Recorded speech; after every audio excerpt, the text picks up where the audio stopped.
Así Hablaba Quetzalcóatl, Thus Spoke Quetzalcóatl, is a beautiful tale that offers upliftment to all truth seekers yearning for spiritual understanding. In this book, we follow the travels of the legendary Aztec god Quetzalcóatl, who is the story's enlightened master. In his offering of discourses to earnest seekers, we see that Quetzalcóatl highlights the importance of the inward journey. Transcending both time and space, this journey connects us with the inner heavenly light and music. Thus, the words from Así Hablaba Quetzalcóatl illuminate one's spiritual endeavors with profound truth. Calmness and silence. In that time, many were those who retired to the solitude of the mountain to meditate. And there were many who in the silence of the snow-capped volcanoes and the small hidden valleys were seeking for themselves. But Quetzalcóatl told them, "Those who search for silence in calmness will never find it naked. To lay it uncovered, you have to search for it among turbulence. Tell me, of what good is it for a heart to have calmness in solitude? Is it not like the calmness a stagnant lake has in a valley? Yet how great is a heart when among difficulties and problems it keeps calm and dresses with silence. It is like the torrent that slides down, serene by the side of the mountain. Some go to places where the most that could bother them would be the chirping of a little bird or the sound that the wind draws out from the leaves of the trees. And they think, I am tranquil and calm in these places. I have achieved calmness, and silence is the friend of my heart. But when you get in touch with uproar, your pulses flutter and your hearts get stirred up, and your thoughts collide with violence on your foreheads. And I would ask you, where have you kept calmness? What dwelling did you prepare for it in your chests that it went away so soon? Know that he who seeks for inner silence should find it among noises and voices and screams. And taking it should settle with it in your heart, and when you listen to it, you will not hear towards the outside, but towards the inside. And indeed, I tell you that not even 100 storms, nor the explosion of 1,000 volcanoes could ever take you apart from it.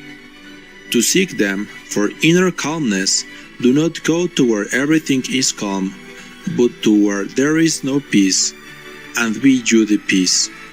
That way, in giving it, you will find it, and you will have it in the same way that you see how others need you to calm down.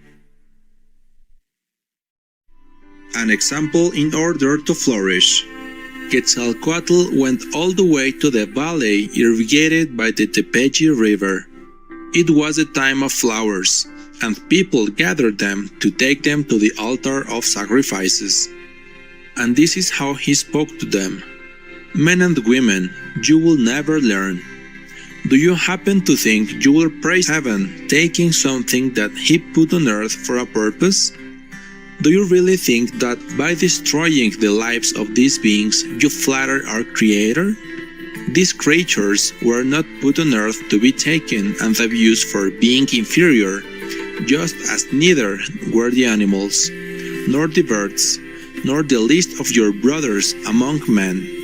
If you really need plants to feed yourselves, take only that which you can eat, but do not get carried away by greed, for that unbalances the earth.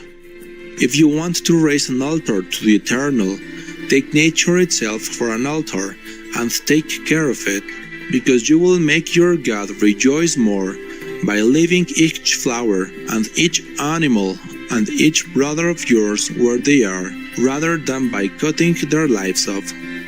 Can't you understand that you are taking death and leaving life behind? And may you be the flowers that embellish the temples. For it is true that a humble but filled with love surpasses the greatest palace filled with flowers. Leave then the appearances now, and do not deceive others by putting beautiful fronts outside your hearts. Journey Companions. One evening of the month of Toxcatl, full of blossoms and fruits, they had gathered near a small stream, close to the point where it kisses the Tautla River, becoming its eternal journey companion.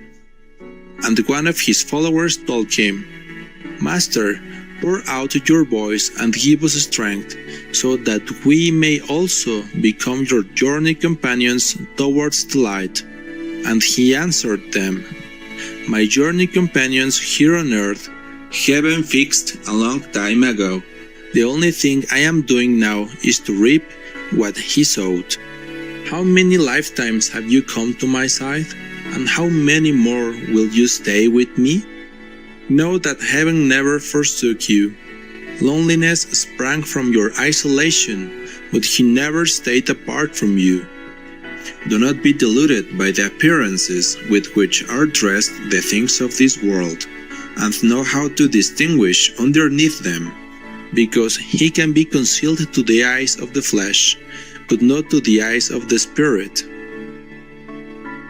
And your master can be very close, without you recognizing him, the same way your bad brothers are, and you do not recognize them.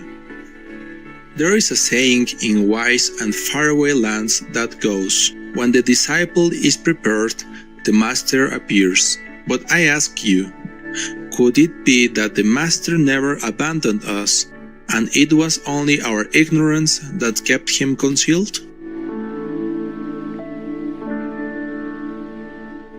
Uplifting viewers, thank you for your time with us today on Words of Wisdom.